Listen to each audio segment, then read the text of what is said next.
Good evening. How are you, my holy sisters and brothers? That was the world famous Hip Hop Judíos, the most important Latin, Jewish, reggae, salsa, rap act ever. And their song was in the over the credit sequence of our movie, When Do We Eat?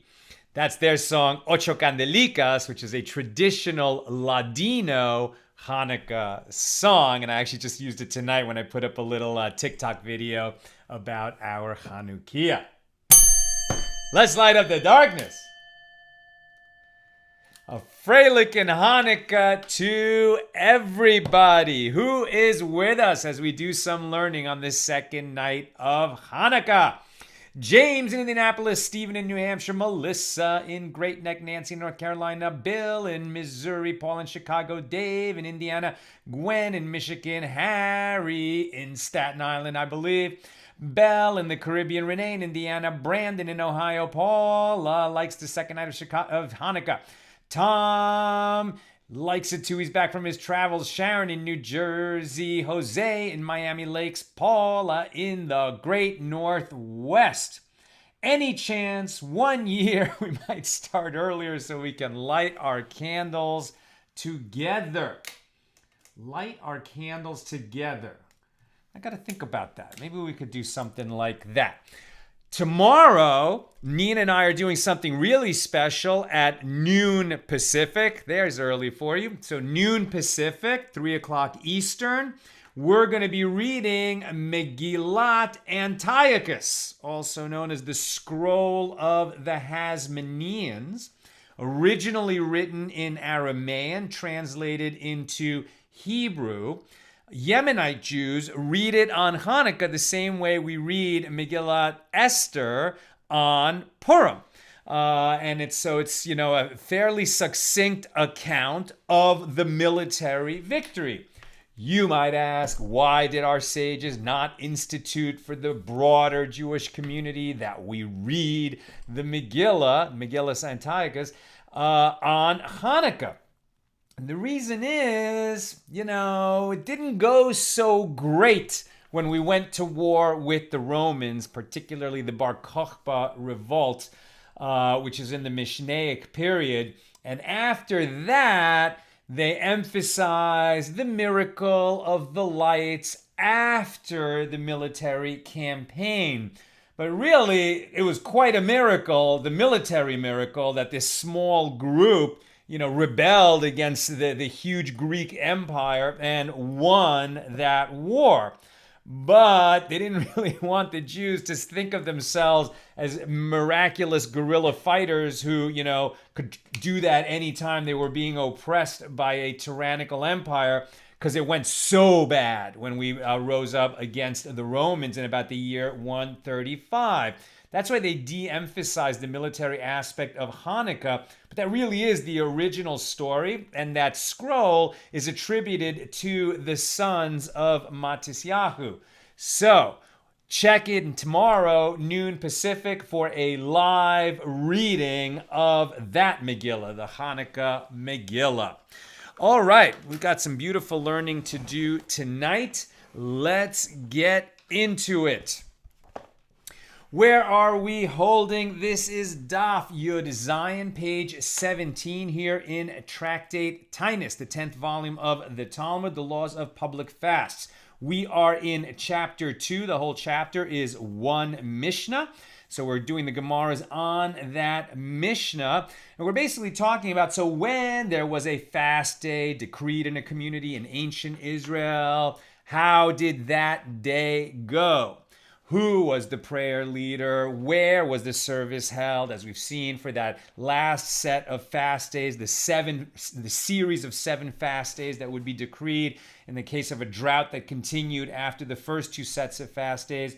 They brought the ark out into the public square. They put ashes on their heads. They put ashes on the heads of the leaders of the community. They had a very, special prayer leader who was sort of pure of heart and not too rich, so that his prayers would really be in earnest, that the rain should come. And many blessings were added to the Amidah, to the daily prayers. We continue this discussion at the top of 17a. The Mishnah teaches for the first blessing, these blessings that were added, the 6 blessings added to the Amidah. For the first blessing, he recites, "He who answered Abraham," that basically beseeching God in the merit of our ancestors, since they prayed to you and you answered their prayers because they were so worthy, please look upon, the descendants of the patriarchs, even though we are not worthy, the merit of our ancestors, send us the rain that we need. So for the first blessing, he recites, "He who answered Abraham." And it was taught in a Baraisa. Some reverse the order of the conclusion of 2 blessings by reciting "who hears cries," the God who hears cries, in the 5th blessing, which deals with Elijah. And the conclusion, "he who hears prayer," in the blessing of Samuel, right? We're basically quoting these verses from the Bible about Abraham, about Elijah, about Samuel, about David and Solomon, right? So the greats in Jewish history who were up against it and cried out to the Lord, and the Lord heard their prayer and answered them positively. That's why we're reciting these verses in this context. On a prayer day during a fast. Some say we might reverse these blessings and say "he who hears cries" in the 5th blessing, which deals with Elijah, and the conclusion, "he who hears prayer," in the blessing of Samuel, the prophet. And the Gemara asks, granted, with regard to Samuel, both options are appropriate, as it is written concerning Samuel, prayer, and it is likewise written concerning Samuel, crying, right? There's verses about Samuel that allude to him praying to God and crying out to God.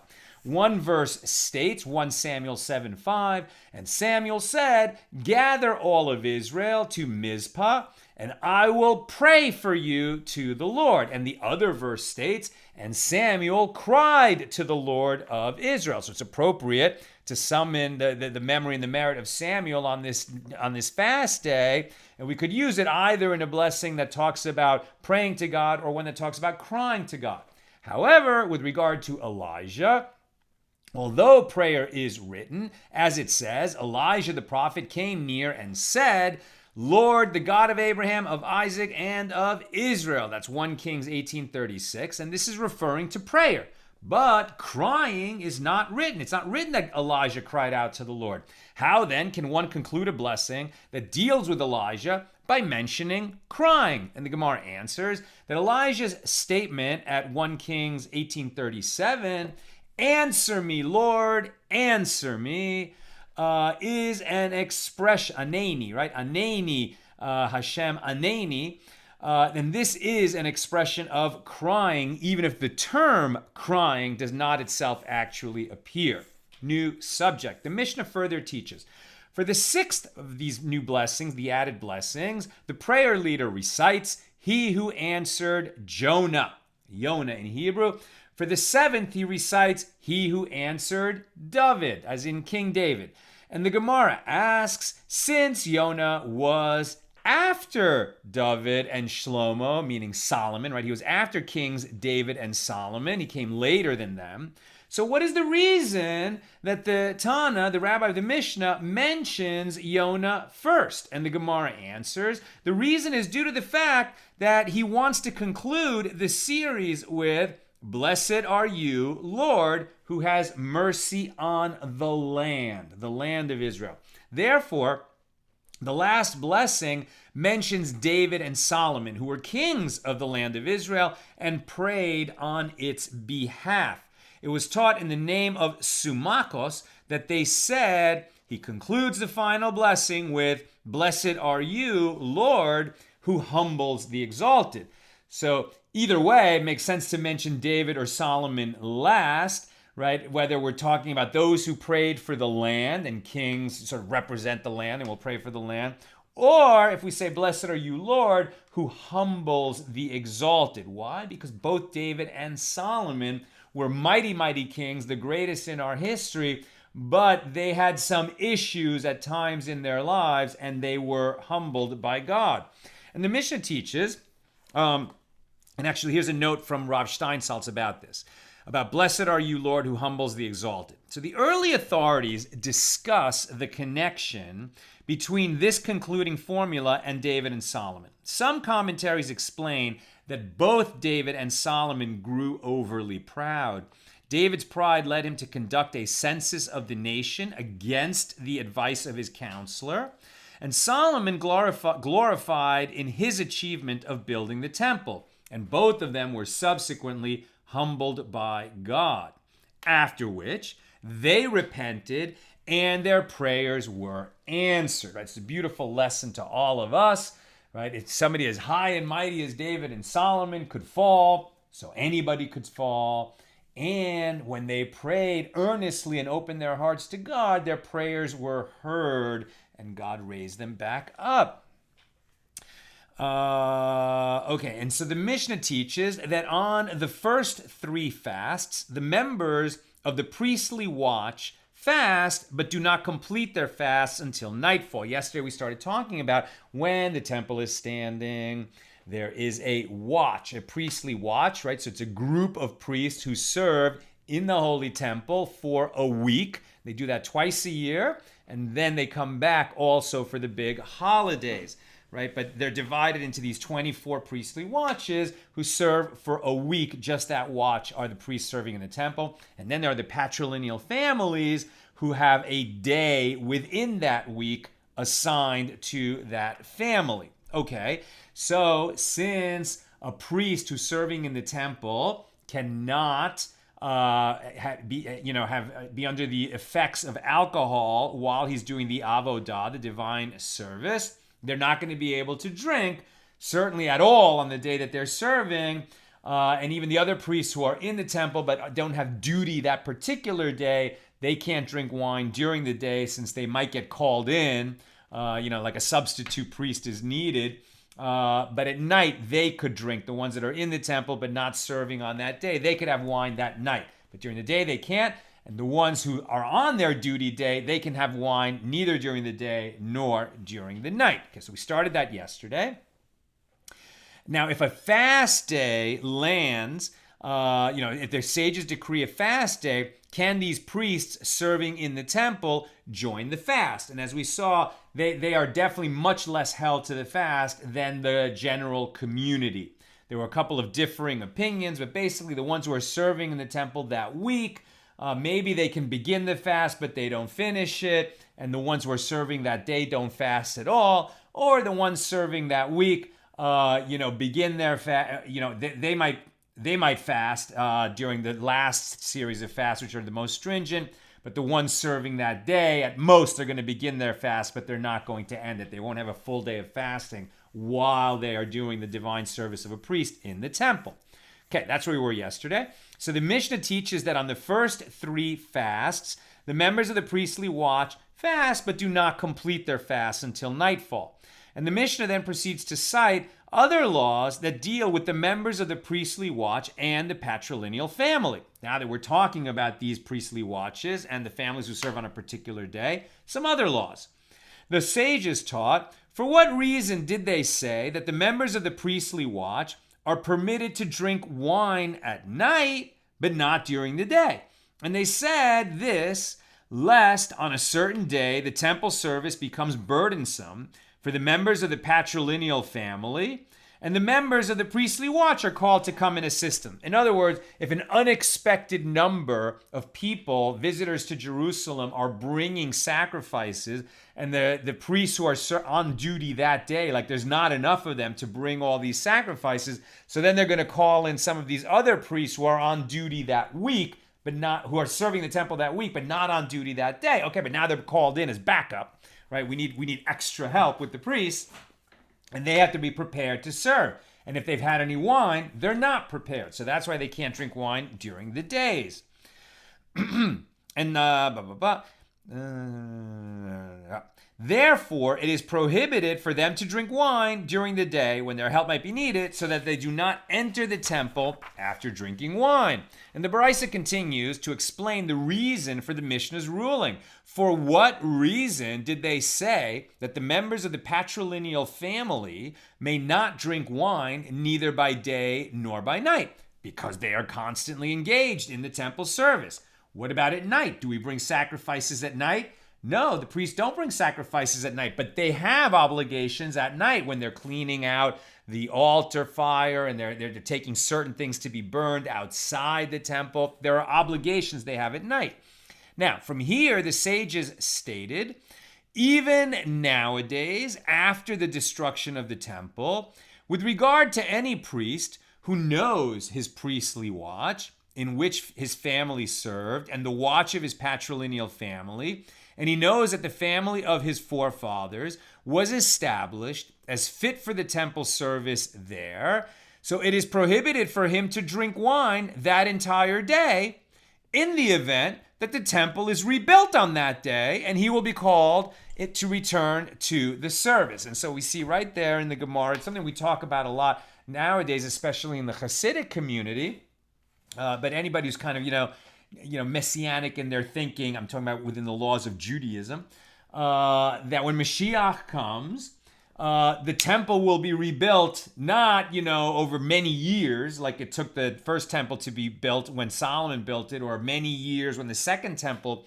was built in the days of Ezra and Nehemiah, but rather, when the Messiah comes, the third temple, the temple described in Ezekiel's vision, will go up like that. God will make it happen, I suppose, but it will go up miraculously, and the very day that that temple goes up, we would start bringing the sacrifices and offerings. I mean, unless God says he has a different plan for us. Maimonides said that we won't have animal sacrifices when the Messiah comes, because that was sort of for a stage that the Jews needed it in Jewish history. But many commentators disagree with Maimonides on that and say that when the temple is rebuilt, we'll be able to fulfill all these mitzvahs, all these commandments that are in the Torah relating to the sacrifices, which we can't execute now when there is no temple. We just learn those laws, but when the temple will be rebuilt, so all those offerings are going to need to be brought, the daily offerings, etc., and the offerings for the dedication of the new temple. Well, who's going to bring those offerings? The priests, right? The hereditary descendants of Aaron and his sons. And there are people who know that they are kohanim. Generally speaking, a Jewish man named Cohen is probably a Cohen, a descendant of Aaron.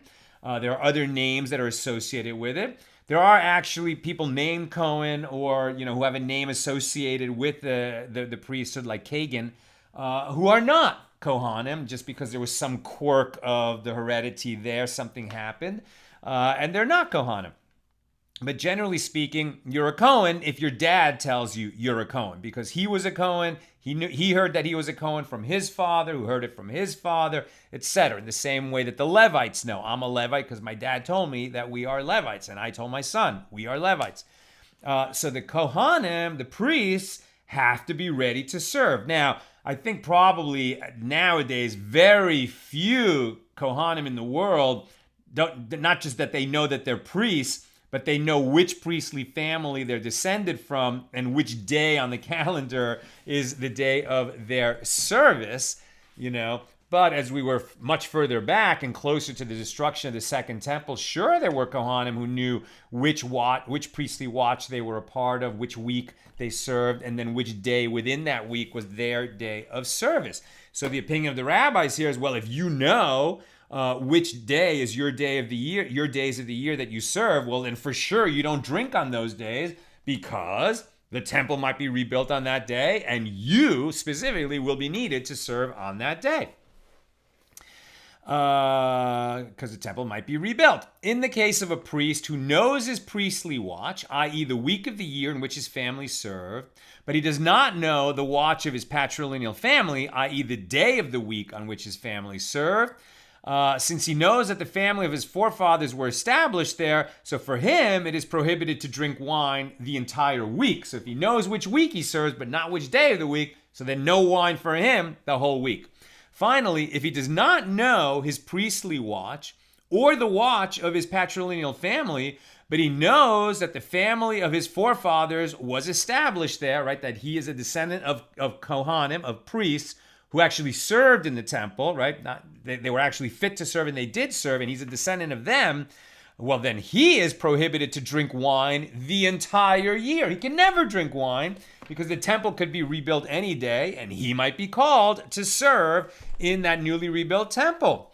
Now, Rabbi Yehuda Hanasi disagrees with this opinion of the rabbis who say that Kohanim cannot drink any day, or at least these Kohanim who are definitely descendants of priests who served in the temple. Says Rabbi Yehuda Hanasi, I say that in accordance with this reasoning, it is prohibited for any priest to drink wine at any time, even if he knows his priestly watch, as the order of the watches might change when the temple is rebuilt, or perhaps all of the watches will participate in the rededication of the temple, which makes sense. All of the Kohanim will be called on that day.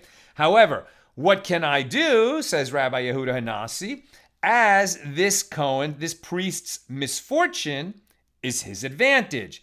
The unfortunate fact that so many years have passed since the destruction of the temple means that this decree prohibiting the priests from drinking cannot be sustained. And Abaye said, in accordance with whose opinion do priests drink wine nowadays? It is in accordance with the opinion of Rabbi Yehuda HaNasi. And that is the law. If a priest this is the halacha, if a priest knows the identity of his priestly watch and patrilineal family, and he also knows that his family was established as fit to serve in the temple, it is prohibited for him to drink wine throughout the day on which his patrilineal family used to serve. If he knows his watch, but not his patrilineal family, it is prohibited for him to drink wine throughout the week in which his watch served in the temple. If the priest is unaware of either his priestly watch or his patrilineal family, by right, he should be permanently barred from drinking wine. However, his ignorance works to his advantage, and he is permitted to drink wine, as he will not be able to serve in the temple even when it is rebuilt, until his priestly watch and patrilineal family are established, right? So the people who are Cohens can have a l'chaim these days, thanks to the ruling of Rabbi Yehuda Hanasi. The Mishnah teaches it is prohibited for both the members of the priestly watch and the members of the non-priestly watch to cut their hair or launder their garments throughout the week. But on Thursday, they are permitted to cut their hair and launder their clothes in deference to Shabbos. And the Gemara asks, what is the reason for these prohibitions? And Rabbi Bar Chana said that Rabbi Yochanan said, these prohibitions were enacted in order to ensure that the priests will cut their hair and launder their clothes during the week before their service, so that they will not enter their priestly watch when they are unkempt. Really good reasoning. You can't cut your hair while you're serving in the temple, Mr. Priest, so you better get it done before you start your week of duty, because you should arrive looking dignified and neat, like a priest who has the obligation and privilege of serving the Jewish people by performing the divine service in the temple. So come groomed. And the sages taught a king cuts his hair every day. Is that good? By law, according to the sages, a king gets a haircut every day. A high priest cuts his hair every Friday, and a common priest once every 30 days. And the Gemara clarifies, a king cuts his hair every day. What is the reason for this? Rabbi Abba Bar Zavta said that the verse states, Isaiah 33:17, your eyes shall see the king in his beauty, which indicates that a king must always look his best. I would say that's common sense. If a king is so closely identified with the the government and the destiny of the nation, yeah, he has a certain obligation to look like a king every day. No schlubby kings. And a high priest cuts his hair every Friday. The Gemara asks, what is the reason for this? And Rav Shmuel bar Yitzhak said, since the priestly watches are renewed and changed every Friday, it is fitting for every watch to see the high priest with his hair perfectly groomed. A common priest cuts his hair once every 30 days. And the Gemara asks, from where do we derive this number? It is derived by a verbal analogy from the word para with regard to priests and para in connection with the nazir, the one who vows to abstain from wine or the product of the grapevine. And it is written here concerning priests from Ezekiel 44:20. Neither shall they shave their heads nor suffer their locks, para, to grow long. And it is written there with regard to a nazir, Numbers 6:5. He shall be sacred, he shall let the locks, para, of the hair of his head grow long.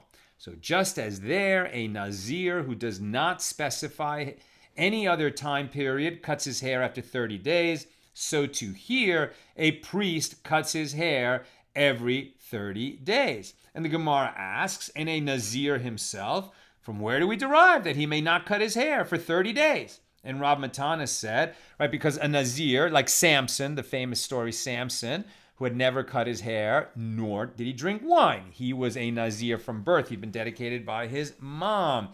And so that's what they do, right? They don't drink wine, eat any product of the grapevine, nor cut their hair during the period of their vow of Naziris. And at the end, when their vow ends, when they're released from their vow because it ends, then they bring certain sacrifices, and at that point they cut their hair. And so if they don't specify, I undertake to be a nazir, and they don't say for how long, it's not a lifetime vow. The assumption is that it was 30 days, and that's what we're learning here. And Rav Matana said, it is a principle that an unspecified naziris lasts 30 days. And the Gemara inquires, from where do we derive this principle? And the Gemara answers that the verse states, he shall be, he shall be sacred. From that verse, number 6:5, the nazir shall be sacred. And the numerical value of is 30. He shall 30 days be. Rav Papa said to Abaye, but perhaps this is what the merciful one is saying in the Torah. They should not grow their hair at all, as they must cut it every day. And Abaye said to him, if it were written, they shall not grow long their locks of hair, I might have explained as you originally said. But now that it is written, nor suffer their locks to grow long, this indicates that they may have locks of hair, but they may not let them grow long. Gemara asks, if it is so that cutting one's hair is a necessary preparation for the priests to perform the temple service by Torah law, then even nowadays, priests should cut their hair every 30 days as well, in case the temple is rebuilt and they must resume their service. And the Gemara answers, well, this issue is similar to the prohibition concerning those who have drunk wine. Just as with regard to those who have drunk wine, it is when one enters the temple that it is prohibited, whereas when one does not enter the temple, it is permitted to drink wine. Here, the same also applies. When they serve in the temple, they shouldn't have long hair, overly long hair.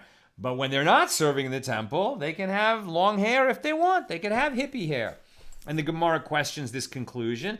But isn't it taught in the aforementioned Baraisa that Rabbi Yehuda Hanasi says, I say that it is prohibited for all priests to drink wine at any time. However, what can I do, as his misfortune is his advantage?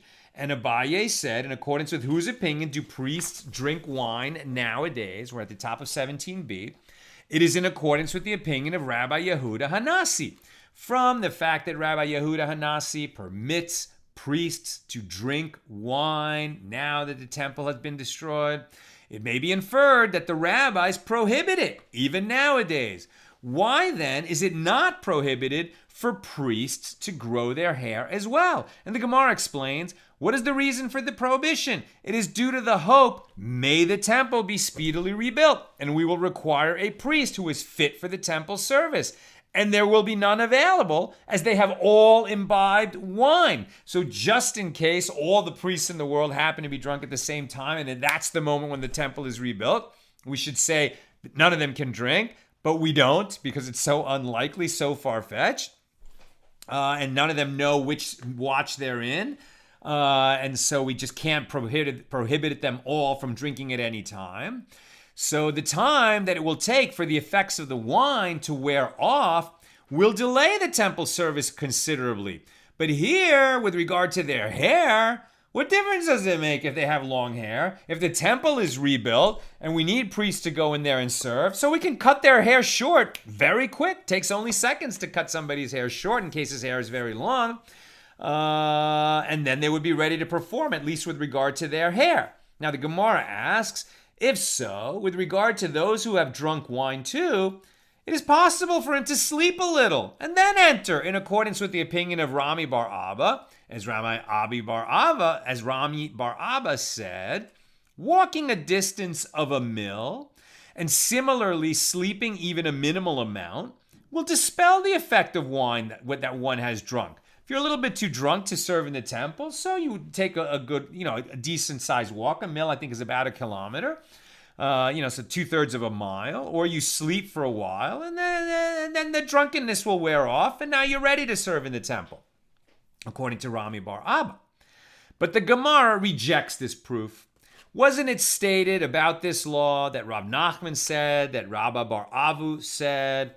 They taught this only with regard to one who has drunk the measure of a quarter lug of wine, like maybe 2 glasses of wine, but with regard to one who has drunk more than a quarter lug of wine, walking this distance will not cure him of his drunkenness. Rather, it will preoccupy and exhaust him all the more, and a small amount of sleep will even further intoxicate him. And for this reason, it should be prohibited for priests to drink wine, lest no suitable priest will be ready on the day the temple is rebuilt and ready to perform the temple service. Rav Ashi said, there is a different way to distinguish between these two laws. In the case of those who have drunk wine, who desecrate the temple service, the sages issued a decree concerning them that priests should not drink wine even nowadays.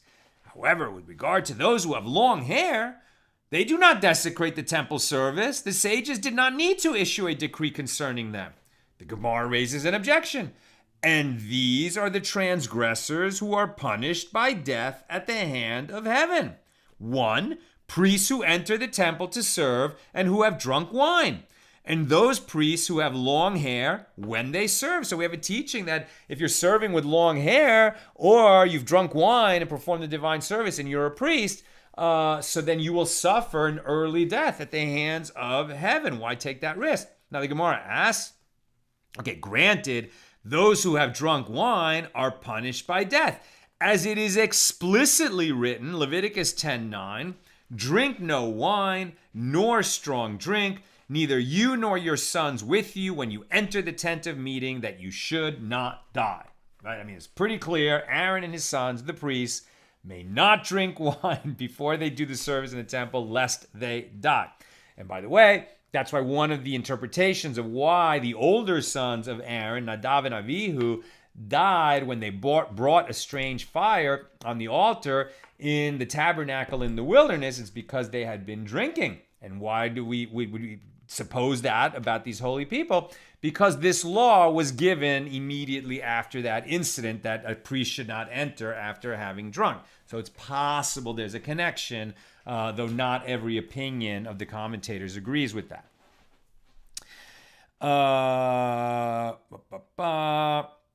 Okay, but that's that there's a law in Leviticus that you shouldn't drink and serve in the temple. But from where do we learn that a priest should not have long hair and serve in the temple?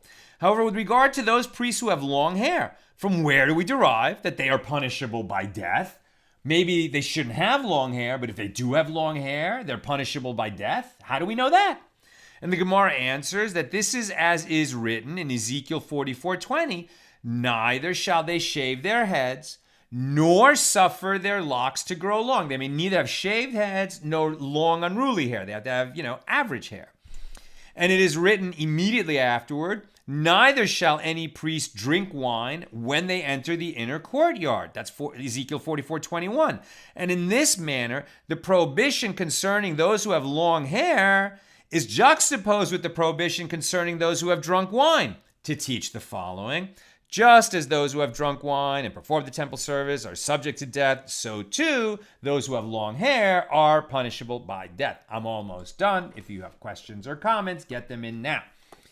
The Gemara raises a difficulty, and from this comparison, one can also argue as follows: if so, just as those who have drunk wine desecrate the temple service, so too those who have long hair desecrate the service. Right? That if they drank wine and they served, okay, they might be punishable by death, but the offering which they brought after drinking wine, is it accepted on behalf of the person who brought that offering? If they're drunk, or even if they had wine, it seems no, they desecrated the service, so the service is no good. The offering is disqualified. If a priest with long hair brings an offering on behalf of somebody who brought that offering to the temple, has he desecrated the service? Is the offering going to be disqualified? And the Gemara rejects this contention. No, when the two cases were juxtaposed, it was only with regard to death at the hands of heaven for the priest that they were juxtaposed. However, as far as desecrating the temple service is concerned, in this regard, they were not juxtaposed. Consequently, Rav Ashi's distinction concerning the practical application of these two laws still applies. On this issue, Ravina said to Rav Ashi. Ravina and Rav Ashi are the editors and compilers of the Gemara, of the Talmud. From where was it derived before Ezekiel that priests may not serve with long hair? Ezekiel was relatively late. The Torah was brought much earlier than the prophet Ezekiel. The first temple was built, hundreds of years before Ezekiel was prophesying. So did they know that a priest could not have long hair before Ezekiel wrote that? And this prohibition, which is not mentioned in the Torah, could not have been innovated by Ezekiel, as prophets may not enact new laws. So if we only have a scriptural reference to this law in Ezekiel, where did Ezekiel get that law? And Rav Ashi said to Ravina, and according to your reasoning, there is a similar difficulty with that which Rabbi Chizda said, this matter that an uncircumcised priest may not serve in the temple. We did not learn it from the Torah of Moses, but we learned it from the text of the tradition, i.e. the prophets and writings, where it says in Ezekiel 44:9, no stranger, uncircumcised in heart or uncircumcised in flesh, shall enter my temple. Before Ezekiel came, who said that it is prohibited for an uncircumcised priest to serve? Rather, and how could there be an uncircumcised priest? I mean, all Jewish men are circumcised, right? There is an exception where if in a family a baby boy was circumcised and for some freak medical condition, he died because of that, and then there was another baby brother and the same thing happened to him, so then they would have established that in that family it's dangerous to circumcise the children. And in order to save the life of the next baby boy that's born, they don't circumcise him. So that's an uncircumcised Jewish boy who's legit, as it were. Uncircumcised Jewish boys have issues that the sages are very much against ever letting a Jewish boy be uncircumcised. But in that situation, it's possible. So if that boy happens to be a Cohen and he's legitimately uncircumcised, can he serve in the temple? So rather, you must say that it is learned as a definite tradition like the rest of the oral Torah, and Ezekiel came and supported it by means of a verse in his book. In other words, this was one of those laws that was given to Moses at Mount Sinai orally and was one of the core laws that was part of the oral tradition passed down from teacher to student. And Ezekiel was the one who just finally wrote it down in his book of prophecy. Here too, with regard to a priest with long hair, it is learned as a tradition, and Ezekiel came and supported it by a verse. And when they learned this law, they learned only that one is punishable by death. However, with regard to desecrating the temple service, they did not learn that law in that way. That's what I've got for us today. Let us check your questions and comments. Sorry about that. Let me turn that off. Okay.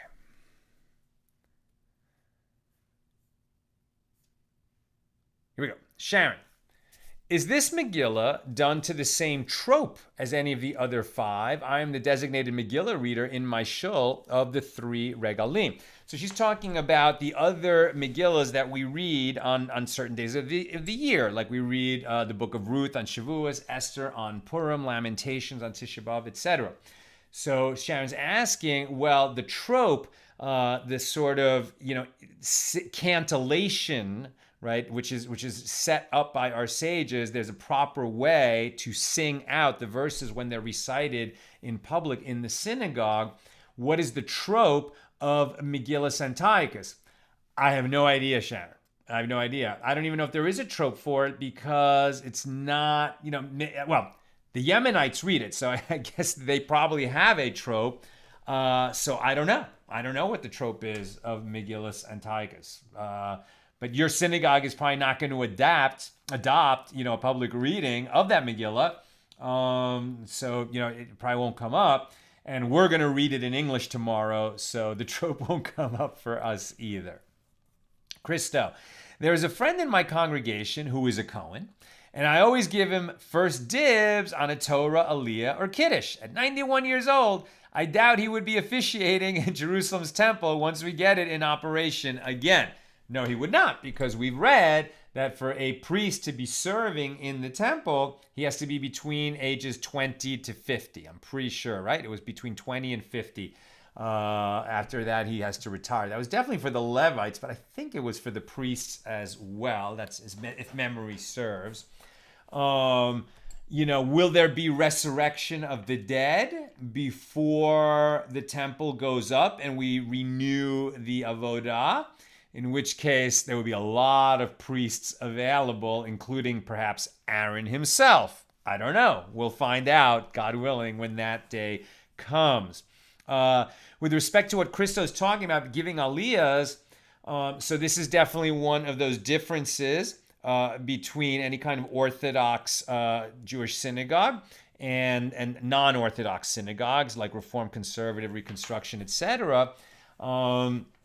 That when we do in an Orthodox synagogue the weekly Torah reading on a Shabbos, for example, there are 7. The Torah portion is divided into 7 parts, and then people are called up 7. I'm the Gabbai in my minyan, so it's my job to call people up, like you, I guess, are also Christo. We call them by their Hebrew name. They say a blessing. Then the Torah reader reads that 7th of the Torah portion. Then the person does the blessing after. And then we call up the next person, and the one who just did the blessings on the previous aliyah receives a blessing. The Gabbai reads a blessing that as this person was called up, he should be blessed and his family should be blessed. Now, in Orthodox synagogues, the first 2 aliyahs are given to a Cohen and a Levite if there's a Cohen and a Levite in the synagogue that day. If no Cohen is available, you can't give it to a Cohen. If a Levite is there, usually they'll give it to a Levite, and they'll give the first aliyah to a Levite since the Cohen is not there, although that's not obligatory, as I learned. If you don't have a Cohen there, you don't have to give it to a Levite. Now you're just going to give the first aliyah to whoever. Once you've given an aliyah to a Yisrael, somebody who's a Jew but not a Cohen or a Levite, you can't then call up a Cohen or a Levite who maybe arrived late. It's too late. Once you start with the Yisraelim, you don't go back to a Cohen or a Levite, although a Cohen or a Levite could have the maftir aliyah, the sort of additional aliyah after those 7. But in most Reform and Conservative synagogues, they don't, observe this practice of having a Cohen or a Levi do the first or second aliyah. But, some people like Christo just make it happen if possible. Lucy, about the reference to Jonah, Abraham, David, etc., I'm also wondering about their heart when they prayed these crucial prayers to which God listened. Is there something to learn, maybe, from the depth of their sincerity there? Yes. Yes, definitely. Right? David, we're instructed by our sages that we are not to say that David broke the law when he sent Uriah, to the front lines where he was killed, and then he took Bathsheba as his own wife, right? Even if he was legally speaking within, legal framework, because all of those soldiers who went to war gave their wives a conditional divorce in case they don't come back. And that's why, legally speaking, David was okay. The morality of what he did was, wrong. It was suspect. And we know that because the prophet came and rebuked the king. And the king accepted the rebuke and atoned for his transgression, right? So that was how the mighty are fallen. But they can get themselves back up with a sincere atonement. It is possible for anyone to make a sincere atonement. Making amends, if you did something terribly wrong, or God forbid you committed murder, you can never make that good because the life is gone. But still, the transgressor is not a waste of life, who should just be rotting away in a jail cell by himself for the rest of his life. Even if he's a dangerous person and should be in isolation, still, there's something that he can do with his life, after having made an atonement where he could be a benefit to the world and that his life has purpose. Maybe he's teaching other inmates. Maybe he's writing, maybe he makes such a genuine atonement that he can earn his freedom again, etc. But definitely this idea that no matter how big a mistake we make, God receives our prayers for atonement is very important in the Jewish tradition. But it has to be a real sincere prayer for not just for forgiveness, right? But to sort of remake myself so that I would become a person who would never commit that transgression again. Bell, I hope Maimonides is correct in regards to the end of animal sacrifice when the Messiah comes. It's very hard for the modern person to think about animal sacrifice. It's so, antithetical to the way we view the world. Having said that, like I saw a video today where a woman was, shouting at a couple hunters because, they were hunting duck. And she said, "You're murderers." And the guy was like, "Well, where should I get my duck?" She says, "Well, go to the supermarket and get your duck." And somebody said in the comments, "Oh yeah, in the supermarket you can get unmurdered duck." My point is, I'm not saying that people should or shouldn't hunt. What I am saying is if you're going to eat meat, you should acknowledge what you're eating, that it is an animal, and ideally, sometime in your life, you should see how the animals that we eat, are slaughtered and butchered and cut up and cooked. Because if we think, well, no, the animals don't suffer because all we see is a little piece of meat in a styrofoam box from the supermarket, well, that's just willful ignorance. The fact is, if you're not going to eat meat because you have, ethical reason not to eat meat, that's consistent. If you're going to eat meat because you said God gave us the privilege of eating meat, that's consistent too. But don't say, I think it's murder to hunt an animal, but it's not murder to, slaughter an animal in a slaughter mill. It's terrible how animals are treated. It would be great if we could, eat meat that comes from a farm where the animal didn't suffer unnecessarily, and we know that's the case, and we're aware, with our own eyes that we've seen that process. I think that would be ideal. That's how I think of it. Tom, they seem to assume that any indulgence in wine will lead to drunkenness. It's an interesting point, but it just seems like the law says in the Torah, a priest shall not drink any intoxicating beverage. Any. Zero tolerance. I'm part of a security force called Magen Am. I carry a firearm in shul on Friday nights and Saturday mornings. When I do so, even though all the guys are drinking l'chaims on Friday nights and Saturday mornings, I don't. None. Even a tiny amount that would certainly not make me drunk, I'm not going to drink that because, I'm serving my community by carrying the firearm. And likewise, the priest is just zero tolerance. He can't have any according to this law. Brandon, what constitutes long hair? I believe I heard the shoulders were the limit, but I'm not sure. Great question. I don't know the answer. Okay, and so one last question. Nina's mentioning it's off topic, but she passed it to me, so it's probably a good question. Thomas Wade, I have a question about when the Messiah comes. Will they be able to unite all the religions together and also be able to have conversations with all of the religions' faiths and also be able to bring peace with all the religions' faiths, and also they would have to be able to have dialogue with the other faiths and religions to keep peace in the world? Beautiful question.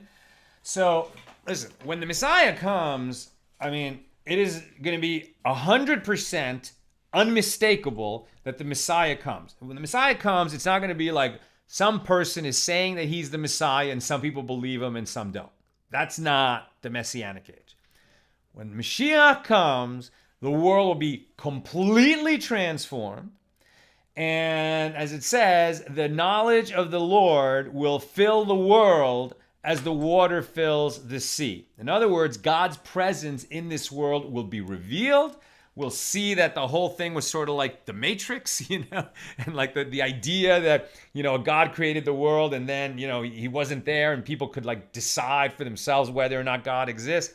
All of that will be in the past, and we'll all be in the presence of the Lord and see the beautiful spiritual energy that permeates this world at all times. And then, to what extent other religions had it right or had it wrong. It'll just be revealed for everyone to see.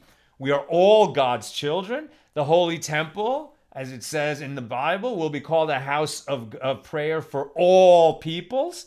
So there just won't be war and bloodshed and this kind of strife. We're going to all be on the same page. And that situation, whatever God says is what we should be doing, perhaps through his prophet, the Messiah, or God will hear God's voice directly. However it's going to happen, like no one's going to argue with God because they're going to get it. God changed the world. God made the world, and now he's transformed the world. Who would go up against that? That would be pretty foolish. They would just, cease to exist, I'm sure, for being, so difficult in that situation. So it's something that we really long for, because the kind of peace and dialogue and togetherness and unity that you're describing, Thomas, is exactly what the world will be like on that day. May it happen soon in our lifetimes, right now if possible. Tomorrow would be good also. That's what I've got for us, my friends. With God's help, we'll be together again tomorrow. Don't forget, the noon show is going to be a reading of the scroll of the Hasmoneans, the Hanukkah story. It's the first time we're doing that on AT. That'll be live on Facebook only, not on YouTube, just on Facebook. And the regular show like this that we do every night will be 6 p.m. Pacific. Have a great night.